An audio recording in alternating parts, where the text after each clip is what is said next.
আজি আপোনালোকক মই লৈ যাম মালিগাঁও কালীবাৰীলৈ বাসন্তী পূজা আৰু নৱৰাত্ৰি চাবলৈ।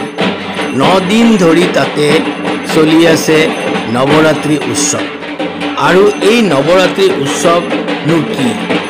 নৱৰাত্ৰিত আমি মাৰ 9টা ৰূপৰ পূজা কৰোঁ। আৰু এই 9টা ৰূপ হ'ল মা শৈলপুত্ৰী, মা ব্ৰহ্মচাৰিণী, মা চন্দ্ৰঘণ্টা, মা কুশমুণ্ডা, মা স্কন্ধমাতা, মা কাত্যায়নী, মা কালৰাত্ৰি, মা মহাগৌৰী, মা সিদ্ধিদাত্ৰী। এই মাৰ 9টা ৰূপৰ আমি 9 দিন ধৰি পূজা অৰ্চনা কৰি থাকোঁ মাৰ আশীৰ্বাদ পাবলৈ।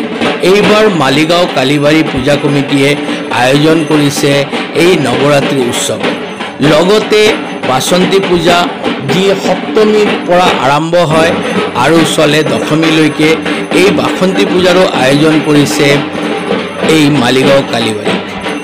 বাসন্তী পূজা একচুৱেলি আমাৰ দুবাৰকৈ দুৰ্গা পূজা হয়। এবাৰ শৰতৰ বতৰত হয়, যেতিয়া আমি যিটো দুৰ্গা মহোৎসৱ বুলি কওঁ, আৰু অক্টোবৰ মাহত, আৰু এবাৰ হয় এই মানে আমাৰ বহাগত, নহ'লে চৈত মাহৰ লাষ্টৰ পিনে হয়। আৰু এইটো যি দুটা পূজা হয়, এটা পূজাই কৰিছিল যিটো অক্টোবৰ মাহত হয়, এইটো কৰিছিল ৰামচন্দ্ৰই ৰাৱণক বধ কৰাৰ আগতে। আৰু এইটো যি প্ৰচলিত কথা আছে, সেই কথাত কয় যে সুৰত ৰজাই এই বাসন্তী পূজাৰ প্ৰচলন কৰিছিল আৰু এই বাসন্তী পূজাৰ আৰম্ভণি হৈছিল। আমি সকলোৱে গৈ পেলাই মাৰ পৰা আশীষ লওঁ, যাতে এইটো বছৰ অতি সুন্দৰকৈ আমি পাৰ কৰিব পাৰোঁ। আশা কৰিছোঁ আপোনালোকে নিশ্চয় মালিগাঁও কালীবাৰীলৈ যাব আৰু এই নৱৰাত্ৰি উৎসৱ আৰু বাসন্তী পূজা চাব। মোৰ চেনেলটো ছাবস্ক্ৰাইব কৰিব এনেকুৱা ইনফৰ্মেটিভ ভিডিঅ'বিলাক পোৱাৰ বাবে।